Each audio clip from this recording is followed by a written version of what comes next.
You just found the most downloaded fitness, health, and entertainment podcast. This is Mind Pump. Today, we brought back our friend Max Lugavere. He's the host of the Genius Life podcast. He's an author, but he also wrote and directed a documentary called Little Empty Boxes. This is about his mom, the journey that she went through with dementia and Alzheimer's. In fact, this is what inspired him to become who he is today, where he talks about how food affects our health.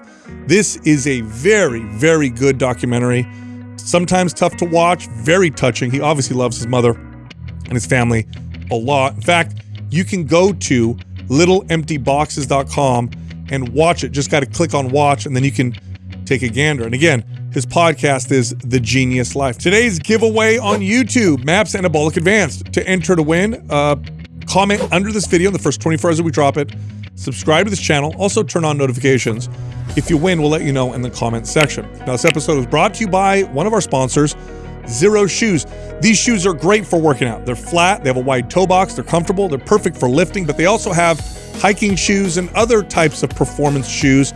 Oh, and by the way, they look good. In fact, if you go to zeroshoes.com, zero spelled with an X, so XERO shoes.com/Mind Pump, you can enter to win one pair of shoes out of 5. So you'll literally win a pair of shoes by going on their website, potentially. Again, zeroshoes.com/Mind Pump.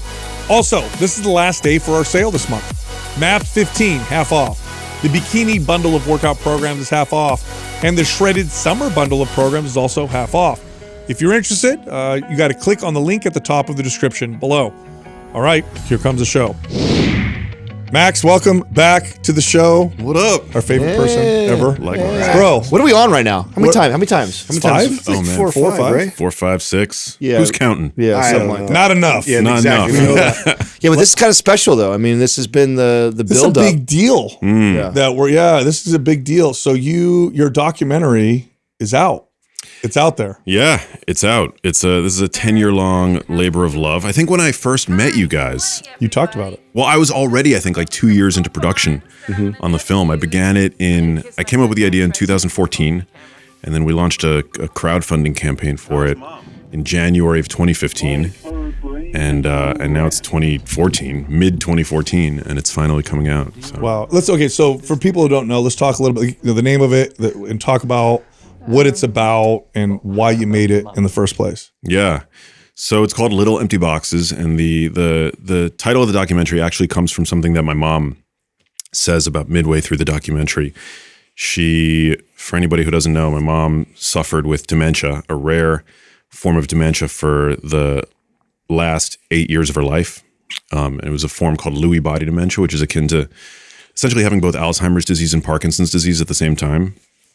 And there's a really heartbreaking scene about halfway through the film where my mom is trying to describe her inner world, and she says that the boxes remain empty, And so if you just kind of like picture, piling up all the memories and things that you love in life and your ability to appreciate, whether it's film, reading, all the many things that you derive joy from over the course of the day that we often take for granted, and then suddenly the box is just like, Feel empty.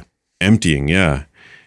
And it's not something that as I was filming my mom, I grasped, but as we were editing the film, it stood out to my co-director, Chris Newhard. And he was like, well, what if we can actually let Kathy name the film? Kathy's my mom. And so that's where the name of the film came from. And the film is essentially, it documents my mom's journey with dementia. So I filmed it during the last 8 years of her life, where she was really struggling with this condition. And, this was well before my books, my podcast, before anybody knew who I was. I was just a terrified son. And I had the opportunity to follow her to different doctor's appointments and, spend a lot of, quality time with her. And for me, it felt like it was a way to pay homage to what she was experiencing and to memorialize, the trauma and the suffering and the pain that me and the rest of my family was experiencing, and try to in a way making, taking something painful and making meaning out of it and documenting it.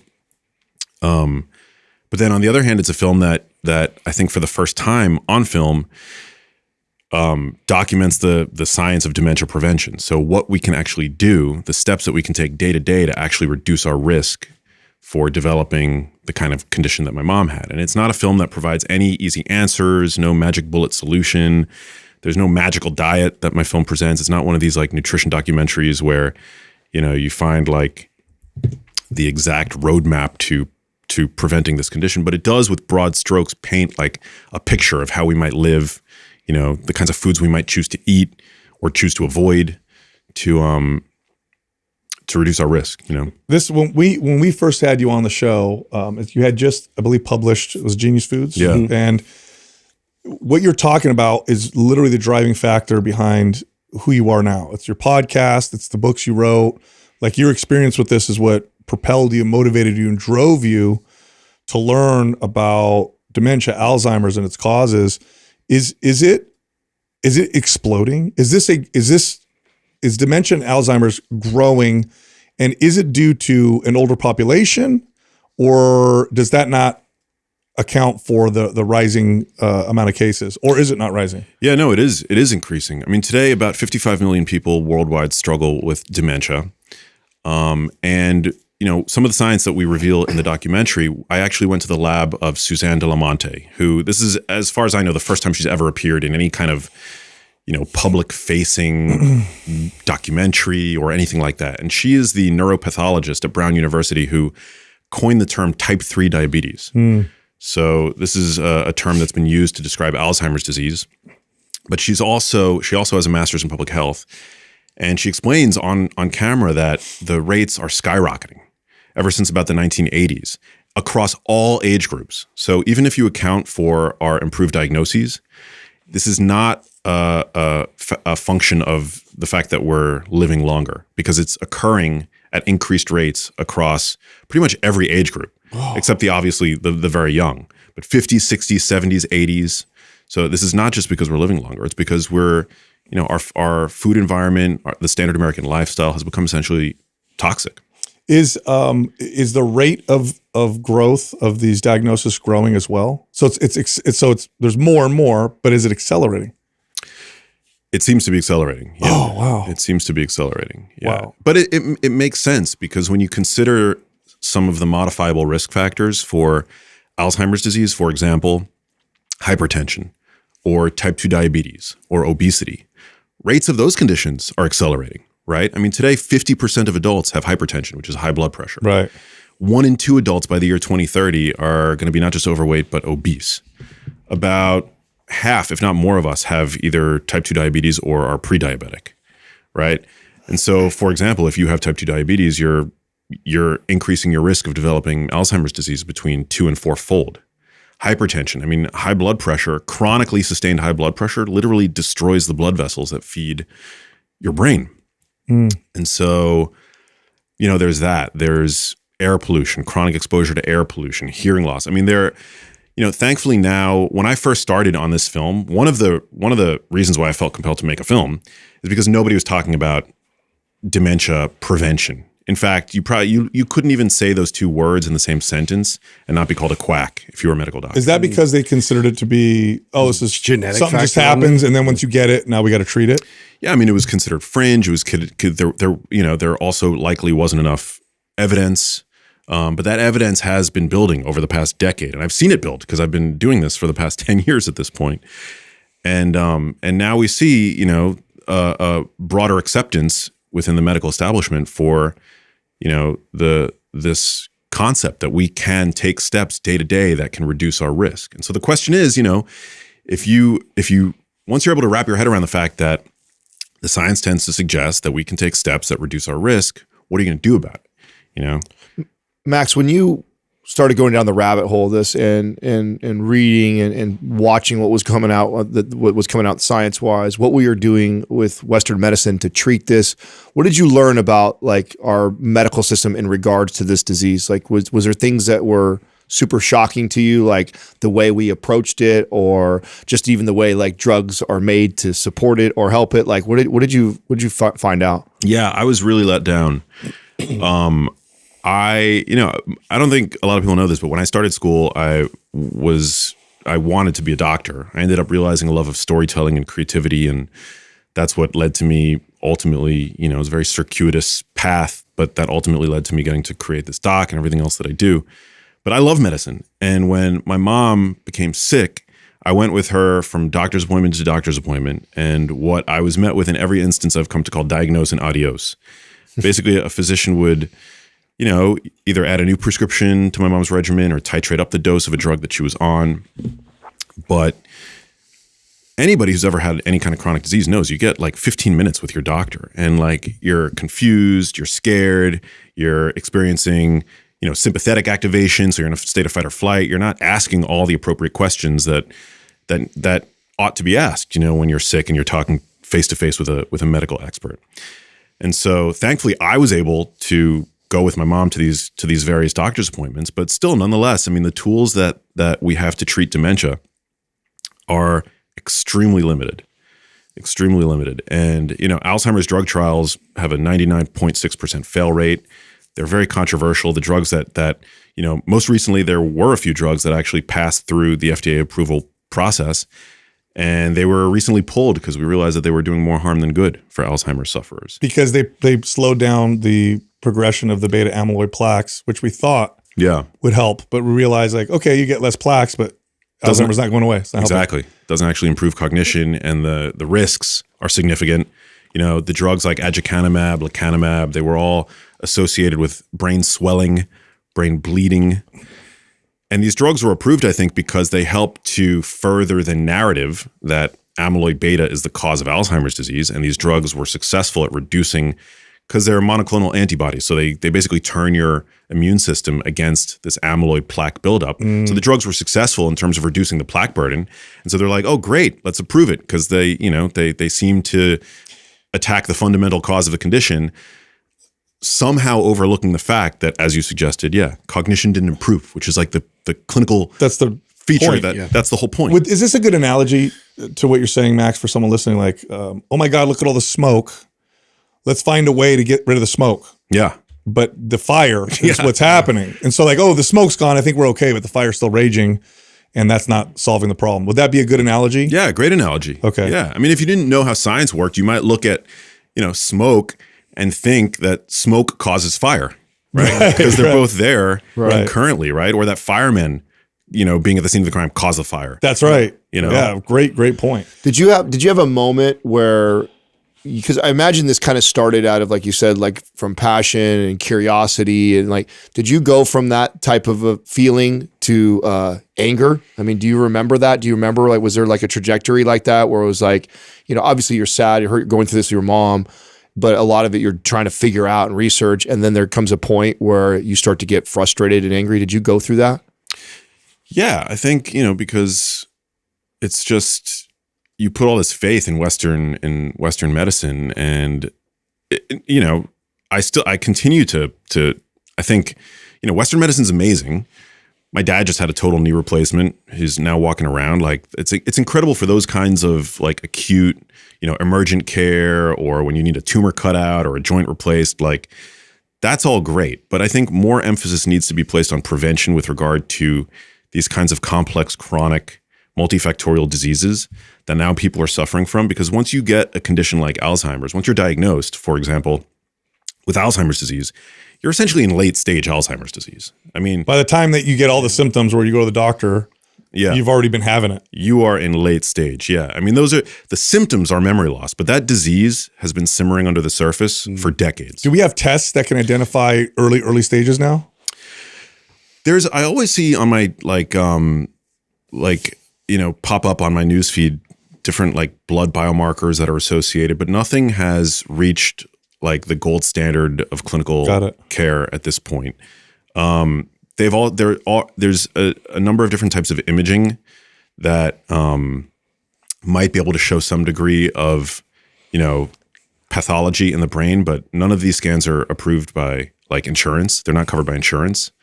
So again, thousands of dollars. Thousands and thousands of dollars. They're not used clinically. I think the best that we have really are these like biomarkers that are, easily measured with just basic blood labs that are associated with the condition. I think a lot about what you said earlier about Western medicine, what it does well and what it doesn't do well. And people have said this before, and I didn't really fully understand it until relatively recently, where they say we got to the whole system needs to change in order to be able to treat chronic health issues. And that's true. And the reason why that's true is when you look at something complicated like Alzheimer's or diabetes or, obesity and the related issues associated with obesity, really the solutions are behavior change, lifestyle change. Like you have to change a lot of things over periods of time. And our system doesn't work that way. A doctor isn't going to coach you. They're going to tell you, maybe at best, here you got to do this, that, and the other. But they're not going to talk with you every day. They're not going to coach you through the process because it's very difficult. Yeah. So it just won't work unless we completely change the way we do these things. Did you find in your research, did you find any countries that were doing it better than others? Like, did you find out like somewhere else, like, oh, they tend to look at more of the preventative stuff than this place, or is everybody kind of just? Yeah. Well, it's the countries that are like, they're not necessarily cognizant of doing things differently. It's like, but it's the countries that are less industrialized tend to have better health. Countries where, and health across the board, including brain health. Countries where, the diet is less processed. I mean, for example, here in the US, 60% of the calories, as you guys know, of your average adult come from ultra processed foods. In the UK, it's a little bit less than that. It's about 50%. And so, that tends to predict better health outcomes. One study that I have cited fairly regularly, there's evidence that the most well-defined Alzheimer's risk gene, which is the ApoE4 allele, there are other countries where that gene is just as prevalent. So in Ibadan, Nigeria, for example, the Alzheimer's risk gene, the ApoE4 allele, is just as prevalent, but there it doesn't seem to be associated with Alzheimer's disease, or not, at least not to the same degree that it is here. Here, if you carry a copy of that gene, your risk increases, but somewhere, depending on whether or not you carry 1 or 2 copies, between 2 and 14-fold. And in Ibadan, Nigeria, which is obviously it's less industrialized than here in the United States, it seems to have little bearing on on increasing a person's risk. So it's not that these are deterministic genes. It's that these genes, interact with our environment, and that's essentially, epigenetics. Yeah. So that gene in this environment, not a good situation. Yeah. Essentially. Yeah. Yeah. So realizing that, Western medicine, there's flaws and there's holes in the way that they're treating this. Did you look into any Eastern medicine practices, any kind of other treatment that had any kind of validity, moved the needle at all? Yeah. Was there anything out there? Or again, is it too late at that point? Yeah. My mom, we got her on a pretty vigorous exercise program. Exercise is medicine for the brain. So I would say that exercise, if nothing else, exercise is really it's now reached a level of evidence where it's like a prescriptive level of evidence, and it has essentially a disease modifying effect. It's not going to cure the disease, but it might potentially slow it down. And so we got my mom training with a personal trainer, and for the first time in her life, she was working out and lifting weights and stuff. And I do think that it helped slow, the progression of the disease. But from a dietary standpoint, it's not like, she didn't really change her diet much or anything. Really like lifestyle that. factors for the most part. Yeah. It's tough when you're in that position too, by the way. It's scary. I was in a situation like that with a family member, not with dementia, Alzheimer's, but they had cancer. And when you're faced with something so scary, and you're like, well, should I go Eastern medicine? But I don't know. I don't know what to do. And if I do the wrong thing, this is going to turn terrible. Even though I know that what they're prescribing, the data shows is probably not going to help. It's a really scary position. Did you find yourself you're like, I guess we trust these people? Well, it's like, I don't want to sow too much skepticism about Western medicine because, for example, if you're growing a tumor in your body, the disease modifying treatment is cutting out that tumor. And I wouldn't want to sway people away from life-saving interventions like that. But with a condition like dementia, none of the treatments are disease modifying. Mm-hmm. They're all just essentially biochemical Band-Aids that barely work and work more or less depending on the variant of dementia that you have. With my mom's the type of dementia that my mom was diagnosed with, the drugs work minimally, if at all. And then you throw into the mix polypharmacy. So a lot of these doctors are very quick to prescribe drugs, right? Granted, many patients expect being prescribed a drug, and doctors often will prescribe because that's what they assume that the patient wants. But nonetheless, by the end of my mom's life, she was on 14 different pharmaceuticals. And I've been in many doctors' offices where a new drug was added on. Never have I seen deprescription, you know? And at the end of life, having all those drugs in the system, I mean, there's nobody on earth, not even God knows, you know, how 14 different pharmaceuticals are interacting like in a frail, aged person's system. Yeah. So, What does that even look like? In fact, it makes me wonder, it's probably a greater risk to the doctor to take a medicine away than it is to add from a liability standpoint. yeah. You know? She was on drugs at a certain point that literally like cancel each other out. And I was so perplexed. Like, This must have been the angry part. Crazy. yeah, This must have been that part. exactly. Of Yeah. So she was on a drug called oxybutinin, which was at the latter end of her disease. She developed incontinence, which was like really hard to take. And that type of drug, it's in a category of drugs called anticholinergic drugs. So it basically works on these different neurotransmitter receptors in the periphery, throughout the body, you know, on the bladder. They're prevalent on the surface of the bladder or something. Let me guess, she was on a pro cholinergic. So a pro, exactly. Because acetylcholine is the neurotransmitter involved in learning and memory. And so some of the drugs that you take for dementia, like boost that. I don't remember if it was Namenda. I think it likely was. There's another one. But essentially what they try to do is, you know, boost like acetylcholine in the brain, you know, which is not having any kind of disease modifying effect. Like neurons are dying. There's widespread hypometabolism in the brain. The brain is struggling to generate energy. But they're like, let's see if we can boost like at least this neurotransmitter and see if it'll help. So anyway, she's like on one of these drugs, which is like trying to boost acetylcholine. She's on another drug that's like an anticholinergic. And it was just like a mess, you know? You I don't know. You probably hate this question, but looking back, would you have done anything different? Would you have said, we're not going on these medications? Man, yeah, I don't. God, probably not, bro. You probably. How do you know? That's probably your only hope at that point. And you're like, you better try it than not, right? Yeah, you have to try. I feel like you'll be. That's what's so hard about that Because situation. the diagnosis is basically there's no hope. Well, I mean, I'm not a medical expert. Yeah. You know, so I go into these doctors' offices and like it's like you're coming to them with like, you know, they become in that dynamic like almost like a god figure, you know, and many doctors are aware of that dynamic, and you know, and there's a lot of, I think, ego in medicine. But yeah, what choice do you have really? You know, when the person that you love most in the world is desperate for any kind of reprieve from these awful symptoms, you know, it's like you'll try anything. Yeah. When you mentioned how she said the empty boxes, it sounds like there's a point there where she's aware and cognizant that this is going bad. Yeah, like a decline. Yeah. Yeah. And then I'm sure at some point then that goes away as well. But that must have been one of the harder parts, because she's realizing and noticing like, oh no, this is not, I can't think the way I used to. Yeah.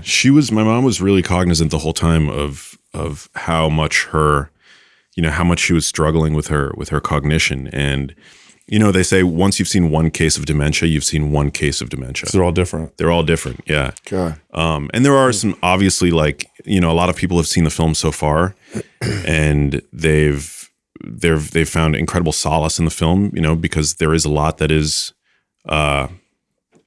it is relatable across the board when a loved one is struggling with, you know, their memory function, but it kind of presents differently, case to case. And in my mom's case, she never forgot who I was. Like, her long-term memories were secure. You know, she knew what it was that she loved. She, you know, her love for music sustained, you know, her love for her family, and, you know, and being able to recognize like all of the, you know, all of her sons. I mean, thank God that never faltered. But moment to moment, it was like her cognition had just downshifted in a really severe way. An analogy that I've used, it's like when you have too many tabs open in your browser window, and suddenly like all the web pages start stuttering, and just like you can really tell that the processor is being taxed.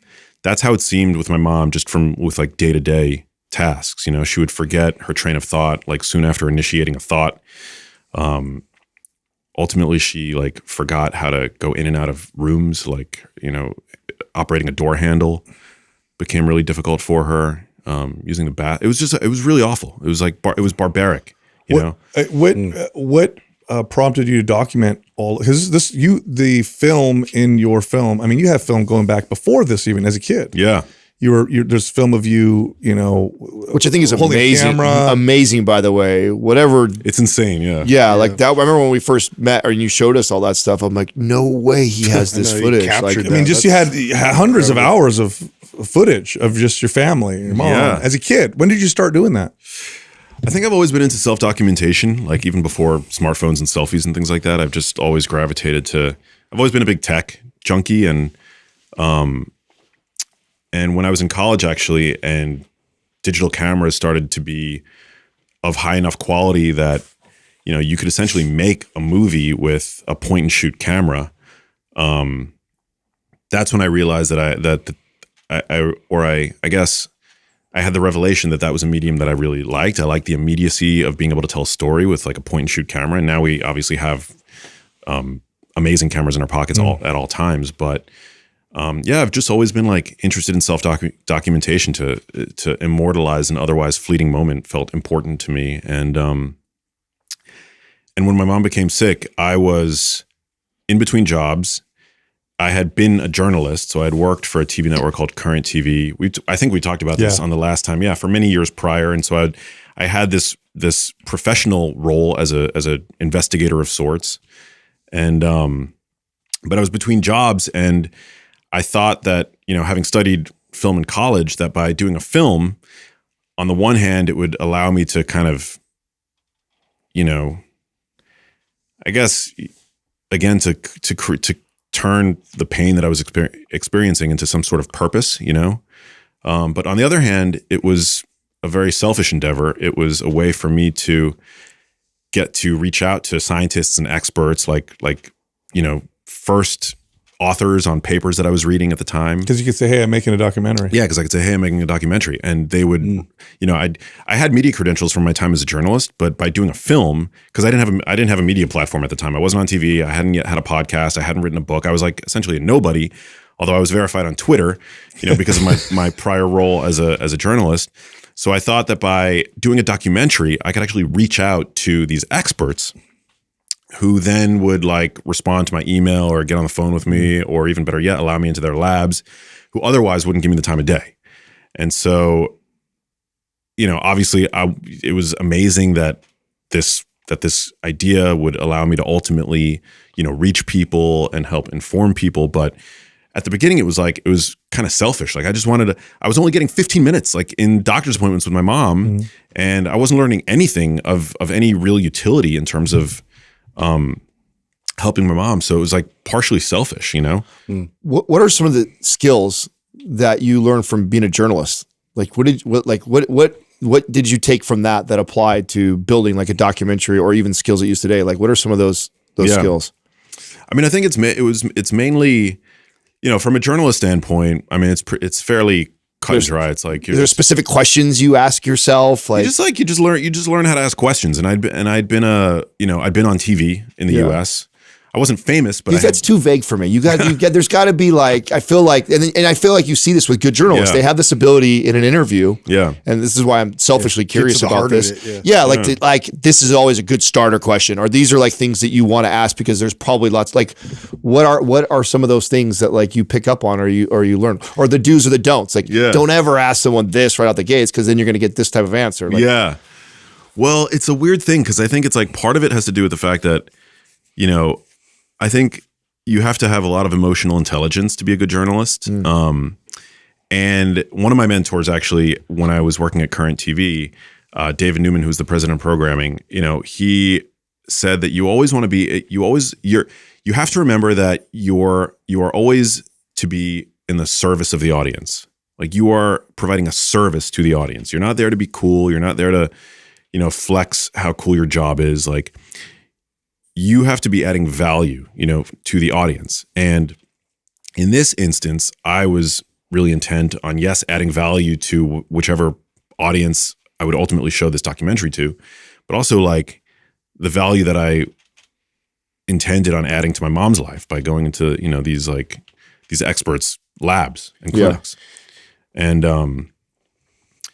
yeah, you just, you know, you learn how to ask questions, how to, you know, ask very direct questions. For example, not yes or no questions, but questions that allow, you know, your guest, like you guys are journalists too.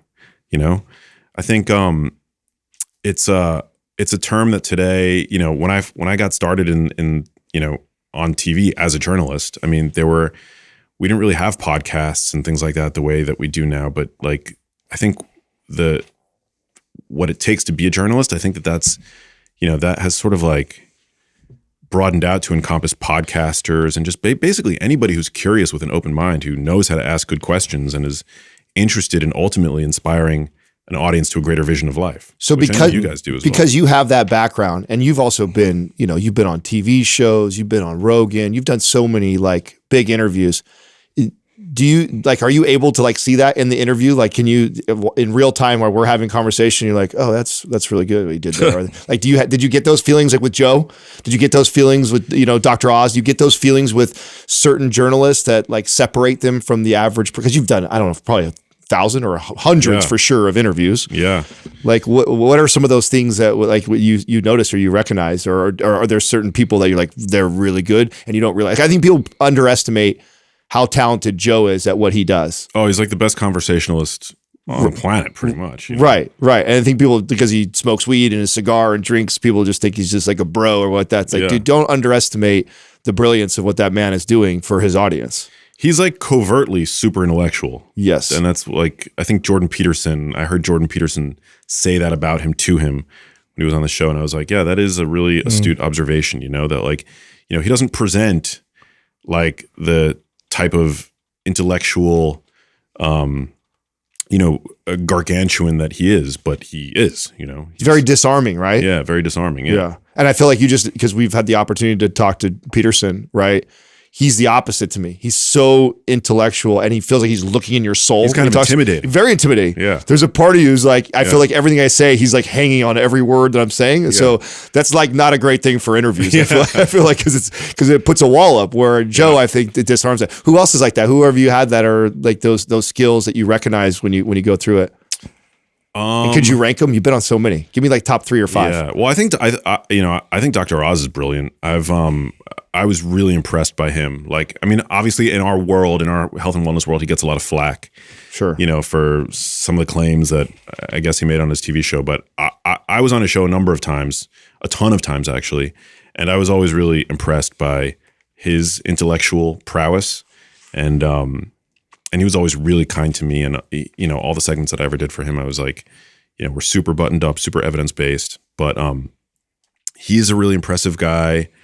I mean, Rogan's amazing. You guys are amazing. So many good people in the space now. And Well, we make top 3, bro? Really? Yeah. What? Really? Yeah. Wow, that's a... It's because we're here. All right. He says it on every So we fucking keep podcast. inviting him back. Who else? Like, I mean, Peterson's amazing. I've seen him do some interviews when we're at the ARC, you know. Yeah. He's great. Especially with other intellects. That's what he's like really good at, right? Yeah. Well, I wanted to ask you, when you were doing this documentary, you said something about it giving you some meaning behind what was going on. I could see how if I went through something like that with someone I really cared for, how getting behind the camera could remove me enough to allow me to process or deal with that's a intense, long, painful, traumatic, difficult period. Did it help you in that way? Was it helpful to be able to get the camera on and document so you could kind of be like, okay, I'm making this versus like I'm in this? I mean, it was definitely difficult. Cause you know, when you watch Little Empty Boxes, you know, it's a really unique dementia film. I think it's cause I watched a lot of dementia films, documentaries before and during the production of this, just to get a sense of what else was out there. And I think the fact that I'm the co-director of the project, but I also am the son of the person suffering from the condition. And I was able to, it gave me the opportunity to film really intimate moments with my mom that I think give a a really raw portrait of what it's like to have dementia that I don't think has been, captured the way, that way. I think probably only people who've gone through it would probably understand. Yeah, exactly. But I mean, it was incredibly hard. I mean, there are scenes where I get asked like, how the hell did you continue to hold the camera? Like when your mom was confessing, all that to you. And I think it really just, it comes down to just how much I loved my mom and how much I felt what it was that she was going through, and wanted to, in a way, immortalize that. I'm not, and I don't necessarily know that I was conscious of it, but I knew that things were getting worse and worse and worse over time. It's a degenerative condition after all. And, knowing how bad she could potentially get, I think it was probably on a subconscious level important for me to document and put like a timestamp on, my mom as she was in that moment. When you finished it, did you watch it or did you wait a long time? And are you able to watch it? How does it feel to watch it? Because now it's out, it's coming out. You're doing releases. Great reviews, by the way. Like, how does it feel to watch it? Did you watch it right away? Yeah, I watch it. It's hard for me to, like, we've done a number of screenings and premieres at this point. We're in New York, in LA, San Francisco. As hard as it is to watch, it captures my mom so perfectly that, for me, I feel like I'm getting to spend an hour and 40 minutes with my mom. That's got to be cool. Wow. Again, That's got to be cool. Now, yeah. I wanted to ask you about, like, as you're kind of putting this all together, because obviously you want to portray her in the best light possible, and like how your vision for this in terms of like the actual story. And as you're going through the editing process, did that story change for you in terms of like, seeing those moments and then kind of putting it together, like the initial thought of what the story was going to be? Yeah. Did that change at all? Yeah, that's a great question. Yeah, initially I wanted to make a more of like a nutrition documentary, which I think is like what most people would probably expect if they were to just stumble across my work today. But we achieved a rough cut of the film sometime in 2017, and it followed more my journey, which made sense for me at the time because I had just come off this gig as a journalist on TV. So the original cut of the documentary which we achieved, around 2017, was more like, let's follow Max as he investigates like why people are getting demented. But it didn't have my mom as the beating heart of the documentary, the way Little Empty Boxes places her at the beating heart of the story. And I think that that's the reason why the film is so powerful, because it really is, it's my mom's story, and it's a story that's like relatable to anybody who's ever, had a loved one with any kind of chronic disease. Certainly anybody who's ever experienced dementia up close and personal the way that I have. And so we took a lot of the more prescriptive stuff out of the film, and now it pretty much, it paints with broad strokes, sort of like, how the food supply has changed over the past 30, 40 years. The predominance, of ultra processed foods, for example, and what that could potentially be doing to our brain health. The ever increasing role of stress in chronic disease. We talk about the fact that chronic surgeries actually put people, this is something that like, my co-director surfaced from one of my interviews that I wasn't even intending on putting in the original cut of the film, that chronic surgeries actually present a threat to the brain. Every time you go under the knife. Oh, wow. Do you think it's the anesthesia or the actual trauma of the surgery? I think it's both. So I think it's likely, the anesthesia, but it's also a shift in the microbiome that occurs, like in the hospital setting. And just it's a traumatic experience for the body. I mean, you're getting operated on. Yeah. And in the hospital setting, I mean, muscle loss happens. Yeah.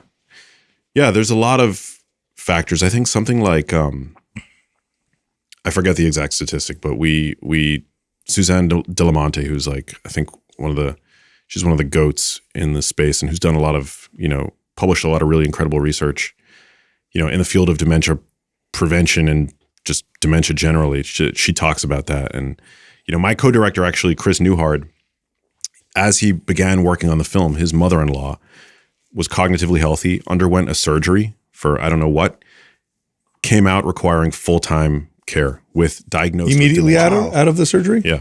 Wow. Yeah.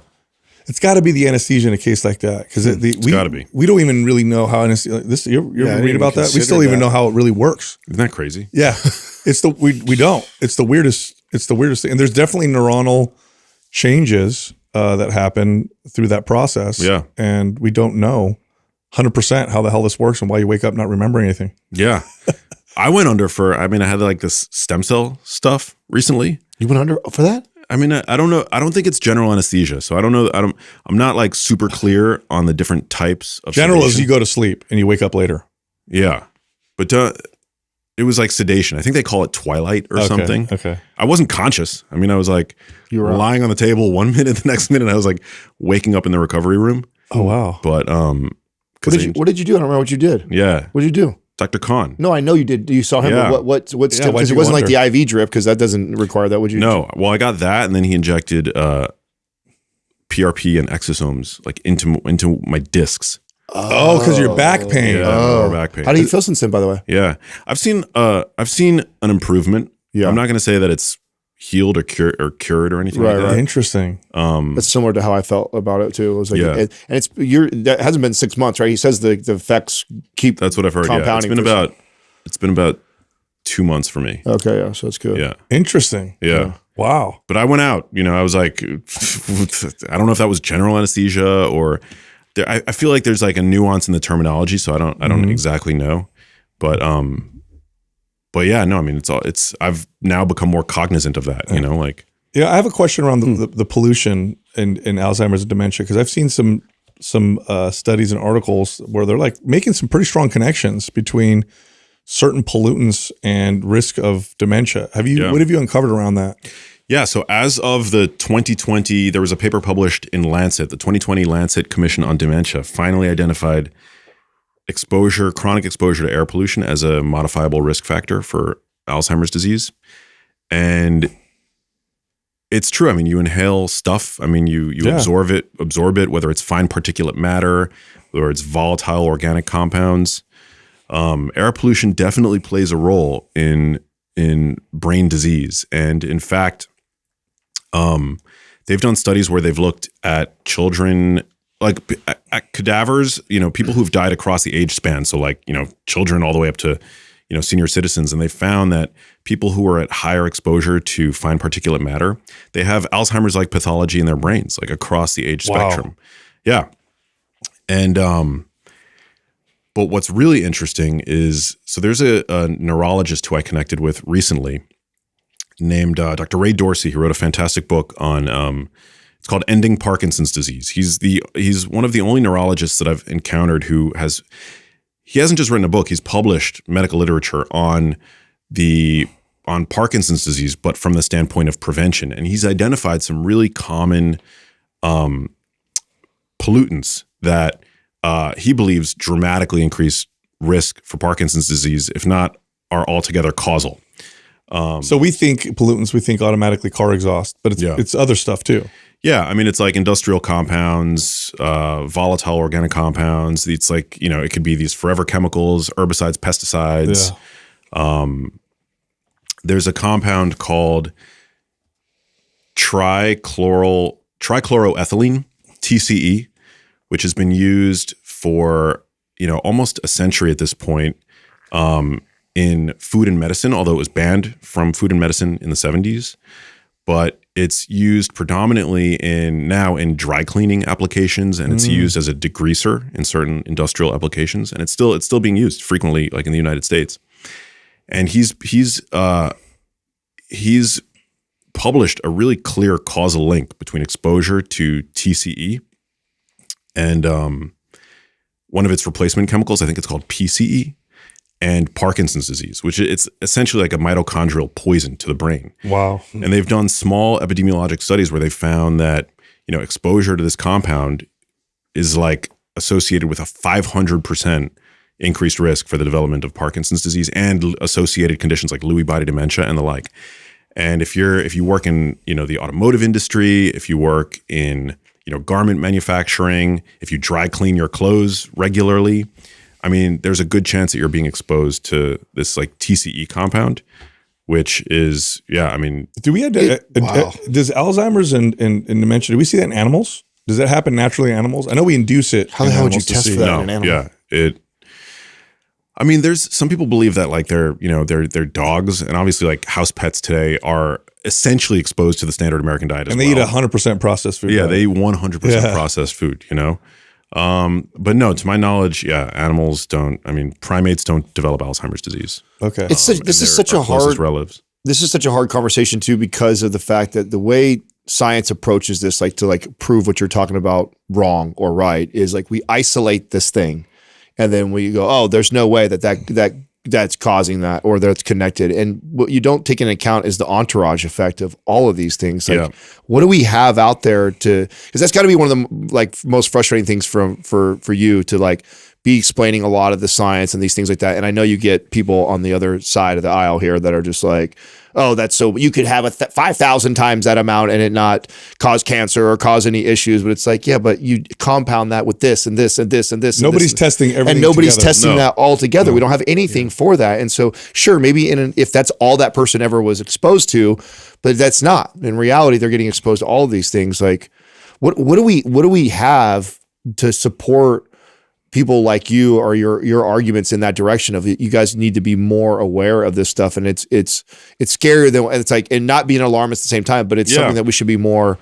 Well, it's a great question. I feel for people because we do live in a time where now there's like a lot of like this fear-mongering, fear-based content on social media. Yeah, and I think most of it is garbage. There's a lot of really bad stuff out there, and it leads people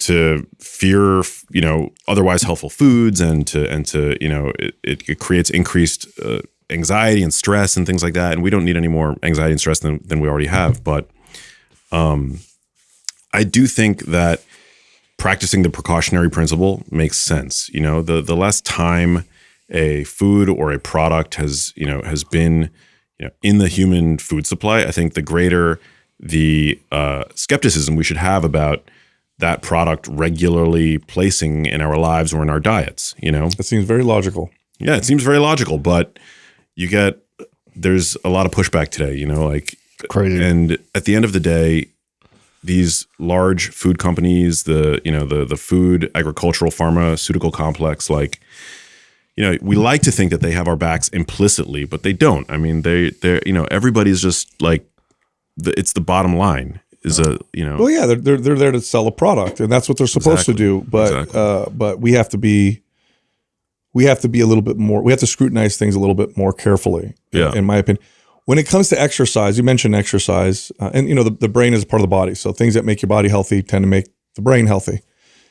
Do you see any difference in different forms of exercise in terms of its effect on preventing Alzheimer's? You mentioned type 3 diabetes. I've talked about this before, and how strength training is so good for improving insulin sensitivity. Is there any data on different forms of exercise for dementia and Alzheimer's? And do we see some are better than the others? Well, this is where your guys' expertise and dementia prevention, there needs to be a marriage between the two, because we see that the level of insulin resistance in the periphery is correlated strongly, actually, to the degree of hypometabolism in the brain. So the more insulin resistant you are in the periphery, i.e. in your body, in your liver, in your muscles, the more the brain seems to struggle with generating ATP from glucose, which is one of the sort of primary hallmark features of Alzheimer's disease. In Alzheimer's disease, the brain's ability to generate ATP from glucose is diminished by about 50%. But that relationship, there seems to be, a direct relationship between the same factors that we might, do in our lives to foster insulin sensitivity and an improvement in brain health. So, if it's resistance training, which, I believe it is, that resistance training is one of the best things that you can do to foster whole body insulin sensitivity, then that's what we should be doing for our brains. And so that's like the mechanism, right? And now we're starting to see data coming out showing us that, for example, leg strength is correlated to better brain health across the age spectrum. So I think resistance training is crucial, and we're now seeing meta-analyses come out showing us that resistance training is really important from the standpoint of mental health. I think mental health is a fantastic surrogate proxy indicator of brain health. Depression is actually a modifiable risk factor for Alzheimer's disease. So you have to kind of like, and this is another benefit of being a journalist is like, PhDs, like they're trained to focus on these tiny microcosms of science, Medical doctors are technicians. They're trained to identify symptoms and prescribe the best drug, to mitigate the symptomology of whatever the disease state is. But I think to really see the full picture, you have to be able to zoom out and think creatively. Yeah, because the brain is unique in the sense that you have the physical brain, and then you have the mind, which is your concept of self and how you think and your psychology. And you can't separate the two. Like if the physical brain is unhealthy, it's going to affect the mind. And if the mind isn't healthy, I think it'll affect the brain as well, just through behaviors. And so you can't really separate the two, but they do obviously very strongly influence each other. And so from a exercise and diet perspective, do the things that make your body as healthy as possible. Yeah. And then from a mind perspective, this has more to do with finding purpose, meaning, some of the old, maybe, practices around wisdom would probably be valuable, but I don't think it's one or the other. I think you have to do it all, because you could definitely read and work on wisdom and allow your body to decay, and you'll probably lose your mind as well, or vice versa. Yeah. Yeah. And we're seeing now the connection between systemic inflammation, for example, and depression. Yeah. It's being referred to as the inflammatory cytokine model of depression. Yeah. That, for example, inflammatory mediators produced in the gut, and signaling molecules can end up, what worries me about that? It's not that I don't think that we should look there. I think that's because I've looked at this as well, and I think there's a lot. There seems to be a lot there. But what worries me about it is then what we tend to do is be like, this is the fix. Yeah. Fix the inflammation, depression will be all but gone. Now, you can have physiological depression. You can also have psychological depression, and they both communicate with each other and influence each other. But you could have no inflammation and be healthy, but also have some real issues with depression and meaning and stuff like that. So I think there's a big picture that we tend to miss. Yeah. When we look at those things. Yeah, inflammation is not the sole cause. You know, we're living amidst, I think, like really stressful times, and many of us are in spiritual crisis. I'm thinking of Arthur Brooks. Yeah, he's like one of your heroes. Yeah, he's a great guy. But have you had him on your show? You did, right? Yeah, he's great. Yeah, he's awesome. He's another one of those like intellectual powerhouses. Totally. Yeah, I mean, it's a multifaceted problem. I think that there's certainly a subset of depressed people for whom, diet, inflammation is playing a role. It's certainly not all, patients with depression. This, what's interesting about this too is because when you look at the reason why I find this such a great discussion is when you look at how exercise affects the body and the brain physiologically, some profound effects, but you can't separate out the mental effects or psychological effects of the pursuit, right? It's like getting up, going to the gym. Oh, it hurts, but I'm changing my relationship to pain.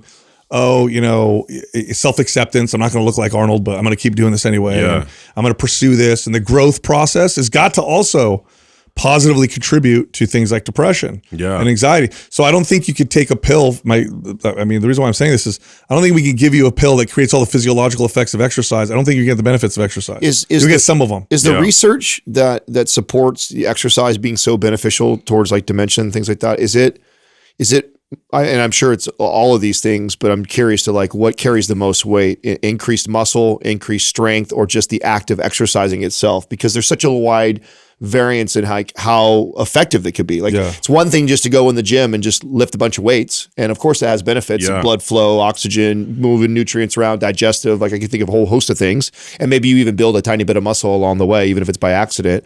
But then there's a whole different approach of like, man, I actually am going on this muscle building journey, and I'm going to build lots of strength and lots of muscle. And I would imagine that the person who just goes and exercises and maybe adds 1 pound of muscle, but is moving, exercising, has positive benefits.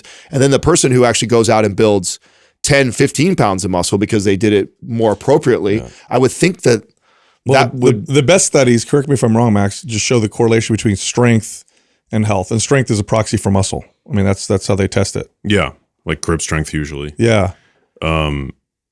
Although, who doesn't see an increase in happiness when they see themselves getting more jacked in the mirror? yeah.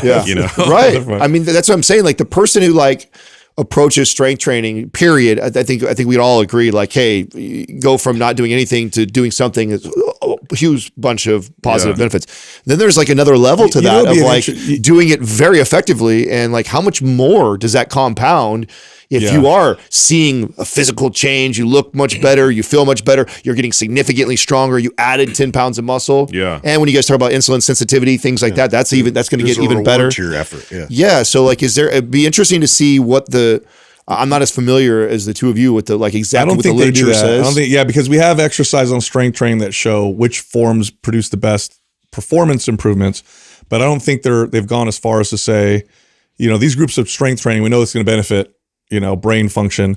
This group follows this program. This group follows this program. Which program is going to work the best? Yeah, I feel like there would be. Don't you think there would be? Yeah, of course. Yeah. Well, I think there's also merit to muscle size as well. I mean, there have been studies looking at what's a storage vessel for glycogen? Exactly, for glucose. Yeah, like the more pear-shaped body versus the apple-shaped body. Yeah. The apple-shaped body being indicative of excessive visceral fat, whereas if you've got a bigger butt, it's like you're able to store more glucose. You would have to assume that the greater your muscle size, the more these like various mitokines, are produced, like BDNF, for example, which is like thought to be a miracle grow protein for the brain. Yeah. This is why too, and the reason why I'm going this direction is, and it feels like you earlier said like, exercise is becoming more prescriptive now. Like doctors are finally waking up. We're getting enough research that's supporting the benefits of it. The next layer to that to me is how. Yeah. It's like, great, we got people understanding that go lift weights because there's plenty of stuff to support with. But then I feel like, boy, there's a huge difference between the person who goes and does it right Orange Theory right? to go exercise, and not to knock them or pick on them, because that still is better than that person not doing anything and huge benefits. But then the person who actually goes out, eats adequate protein, builds lots of skills and gets stronger and adds 10, 15 pounds of muscle, both physically that they look and then also internally what they just built. Like, you know what might be good data to look at? I brought this up for one of our episodes earlier. I looked at pro bodybuilders. And the reason why I picked pro bodybuilders is because they definitely are not an example of good health. This is extreme. Like, pro bodybuilders building muscle is good for you, but the way that pro bodybuilders pursue it is not healthy. I mean, these guys are using all kinds of substances and drugs and performance, force feeding themselves. Like, it is so extreme. Okay. And I looked up the data on pro bodybuilders and heart disease, kidney disease, and cancer. Heart disease and kidney disease were higher than the average, which you would expect with their lifestyles. Their cancer rates were lower. Interesting. Because muscle has such a protective effect on cancer. I wonder what dementia and Alzheimer's would be among the bodybuilding population. That's because they're unhealthy across the board, but they just have so much muscle. I wonder if it would cancel out the fact that they use steroids, growth hormones, and all these other crazy things at super high doses. If it would cancel it out because the muscle, the correlation between muscle and dementia. You bring up an interesting point, Adam, because that makes me think of like we have so much like, I mean, in terms of like looking at different medications, like we're very like critical about like the outcome of those different medications that we prescribe, and we're really not that intense about looking at the type of exercise, the type of programming, I know that's massively different. Huge. I guarantee the doctor just says go lift weights. Yeah, and that there's how you do that is a huge difference, and everything from the psychological stuff we're talking about to insulin sensitivity to the strength to like, I mean, it's wild to me that, so I still think we have such a long ways to go. It's like, thank God doctors are finally waking up and saying it can be prescribed as like one of the best ways to prevent things with that. Yeah. But the next layer to that is like, hey, by the way, that's just scratching the surface. This could be exponentially better if you do it right. If you actually approach it like with some sort of methodology, not just like go move, which great, you're moving, and that was better than eating Doritos. Still and throwing spaghetti on the wall though. It really is. Like that's why that's why I think personal trainers are so amazing, like, because they're the front lines for most people's health journeys. 100%. Entry point. I 100% believe that the need for our profession is only grown in the last decade. Good trainers. Yeah. And when they're getting more educated, like the amount of information. I mean, God, could you imagine if you were a trainer and you found these three knuckleheads talking like we do? On like, boy, I would have been good by year 3. Maybe even year 2 Yeah, if I would have 15 years. Instead I was terrible for at least a decade. Max, when was the first premiere of the documentary? When did you first release it to the public and had actual people come to a theater and watch it? We in New York, in your hometown. Yeah, my hometown. Yeah, which is where the film takes place, and we had 2 sold out showings at a theater on 57th Street, and then we did the LA premieres and San Francisco, Chicago, and it was just so great to go out. How was it the first time it was in a theater? You sat in the theater. It's on the big Were you nervous? screen. Like, was it weird? Oh, yeah. I'm so proud of it, and I credit my producing partner, my co-director for the project, and Chris Newhard, who co-directed the film with me. And I guess I was nervous to see how people, because it's such a personal film too, Right. So I was nervous to see. It would hurt to be criticized a little bit. Yeah. You know what I'm saying? Yeah, because I'd be so scared. Like, we're watching, like, looking at the audience. Like, Yeah. do they think it sucks? Like, do they like it? No. It's I know that I'm biased, but I didn't edit the film, so I feel like I could talk more objectively about the editing of it. I think my editor, co-director did a fantastic job. It's like, I definitely think it's the most raw and intimate portrait of dementia that's ever been captured on film. And it's also the only film to cover the science of dementia prevention. So it's both a film that I think many people are going to relate to, whether or not they've had dementia in their family tree, but certainly people that have experienced dementia, are going to find it incredibly relatable. They're going to be able to find solace in it and feel the sense truly and deeply that they're not alone in this fight.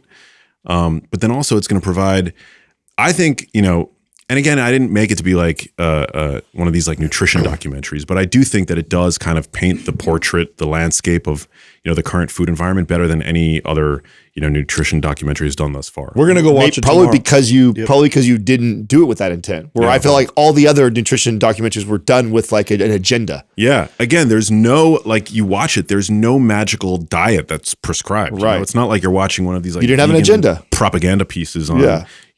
Like there are no easy answers, because at the end of the day, I wasn't able to save my mom.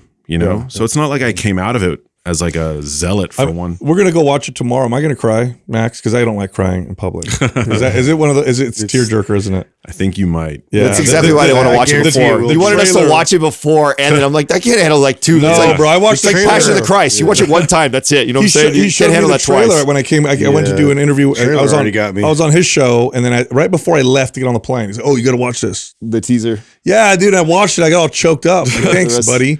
Now I'm gonna go get on a plane. Hey, so I'm really tough. I'm completely ignorant to this space. So if it's a stupid question, I apologize. But I'm so curious to like how this process works as far as like from here, like what is considered a huge success, awards? Can this turn into a big thing and actually produce? What are you looking for? In terms of like where it goes from here. Thank you for that. I mean, I don't know. I'm just, we've done it fully independently. We submitted it early on to a number of different like film festivals, thinking that might be the appropriate. Does something like this go to Sundance or something like that? Or does that? We got ignored basically, because these festivals are all incredibly political. It's all about who you know, of course. And, You did get an award though, I saw. Yeah, we got a laurel. So we got Best Story from Los Angeles Documentary Film Festival. Great. Yeah, which is cool.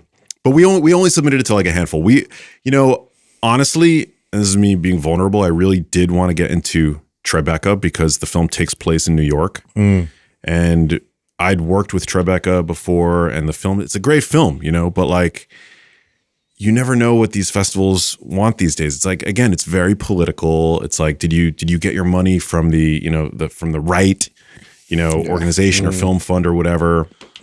And I did this, like, we did this whole thing myself. Like, I mean, not myself, I worked with an incredible team, but we did it all completely independently. And I've been working on this film for 10 years, and the team that helped me bring it to life, they came on board about 3 years ago and made it the masterpiece that I think it is. But I mean, this has been something that it's just been a labor of love. Nobody, like it's out of my own sheer will. It's something that I've just continued to push forward. And, we did a crowdfunding campaign, which was amazing, but Hollywood is very nepotistic. Like, it's not a secret. It's like all about who you know. It's, So is it even possible to break through because of that? Or is it like, well, I think it's possible. Hollywood is also very risk averse. So if you can show data, once you show independently that you're doing well, maybe they'll say, okay, we'll take book, it's kind of like the book game then a little bit? Yeah, a little bit like that. Do you get invited to a Diddy party or anything like that? Diddy not go there. No. Definitely not. But I'm hoping that we get, the appreciation, the Hollywood appreciation that the film deserves. Like, that would be amazing. Like, I love Hollywood. Like, I live in it pretty much. But no, you have to kind of like just do the things that you want to do. And, I think once you release the expectation that anybody else is going to support you, it makes you a lot more sovereign of a creator, of an entity in this world. And that's how I've approached my career thus far, Do you want to make more film? Ask me after this one's been done. Yeah. Ask me how. I don't know. I mean, it was a real journey. It was a slog. And, I think I would if it was able to be in partnership with one of these like streamers, and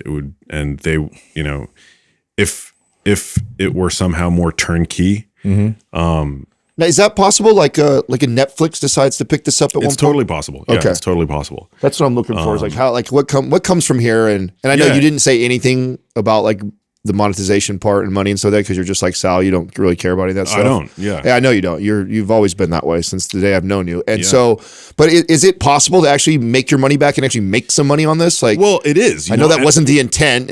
It's possible, and I would. So we're doing an independent release. We're putting the film on littleemptyboxes.com. People can rent it or buy it. And that's the way to really support independent filmmaking. It's just the way to support my project. But, it does give me hope. Well, on the one hand, Netflix is obviously, and these, streamers, Netflix being, I guess, the one that comes to mind, because they tend to get behind these like diet focused documentaries so often. Yeah. It's disheartening that they continually seem to get behind these nutrition documentaries that seem to have this like vegan bias. I don't really understand. You know why? Because I think because they're more polarizing. They're more polarizing. They get more, more virality. I think they have a political goal. That's what I think. It's possible. Yeah. I don't know. But then they also go the other side. I've seen Netflix. Netflix does that. They go both sides. Yeah, I think they'll have like grilling. Yes. Or like they'll, Dave Chappelle. I think they care about it being. Content. I think they care more about it being polarizing and it going viral and people arguing about it, debating it. And if you didn't take a hard stance, like you need to eat this way or you're gonna die. Like if you didn't do that and scare people, you're not gonna get the people that get behind it that are already drink the Kool-Aid. You're not gonna get the people that are offended by it that want to fight it. Yeah. And so I would guess that's what it has more to do with.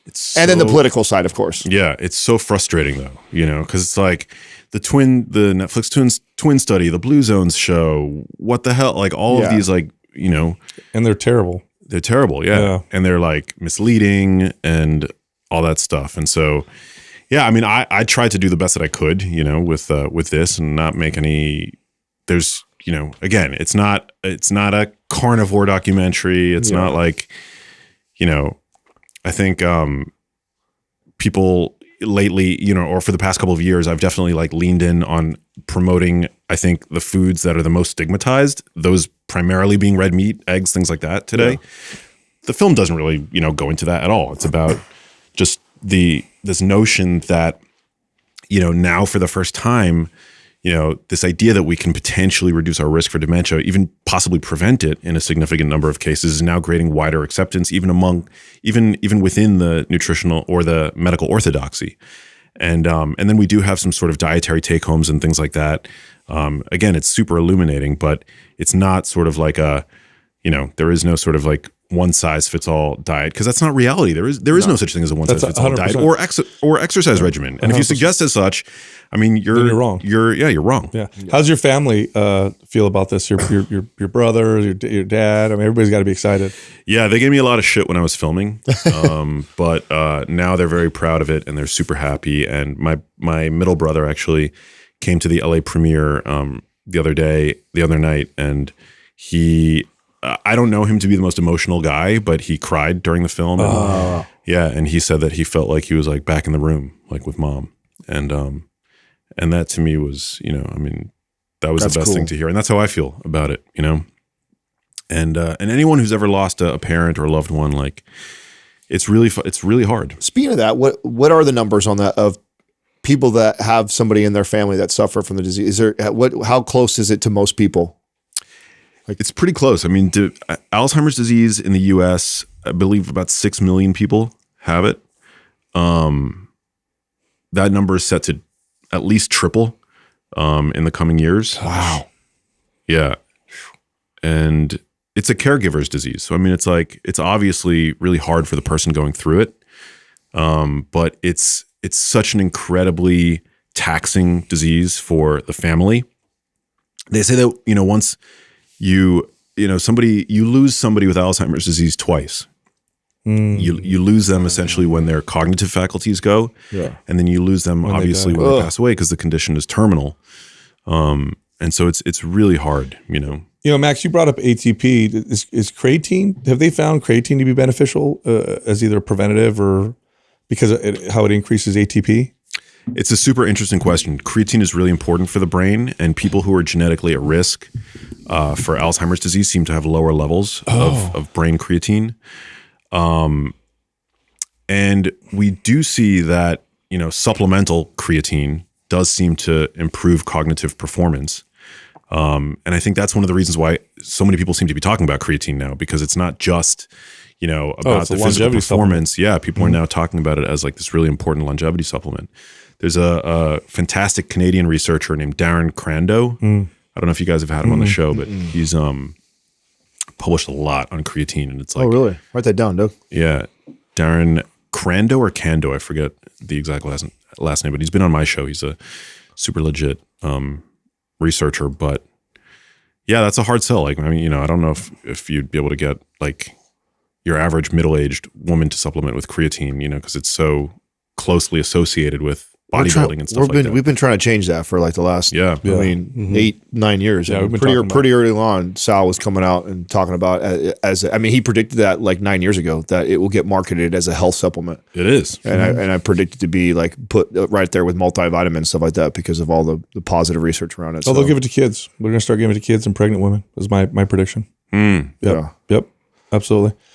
Max, I'm excited to watch this. Yeah, tomorrow. Yeah. I'm very excited to watch this. I'm so proud of you, dude. Yeah, we're very proud of you. You're such a good guy. Anytime somebody asks me about you, I mean, you're one of the best people I know. Very genuine, very good man. And my goal is that it's profitable from at least the support of our community going out there. And if you can't go to renting it and doing that, because I know you don't really care about that, but I think you deserve that. So you should at least. You're one of the best people in the space. Thank you, brother. Support, so I appreciate it, and I'm probably going to cry, and so probably not going to want to talk to anybody afterwards. I don't like doing that. Oh man, but I'll watch you with sunglasses. Yeah, that's tough, man. It's great to hear how you talk about your family. You're such a you love them so much. So I'm sure they're so proud. I'm sure your mom is really proud of you right now too. So thank you, brother. Yeah. Appreciate it. Thank you, man. It means a lot. Love you guys. Thanks.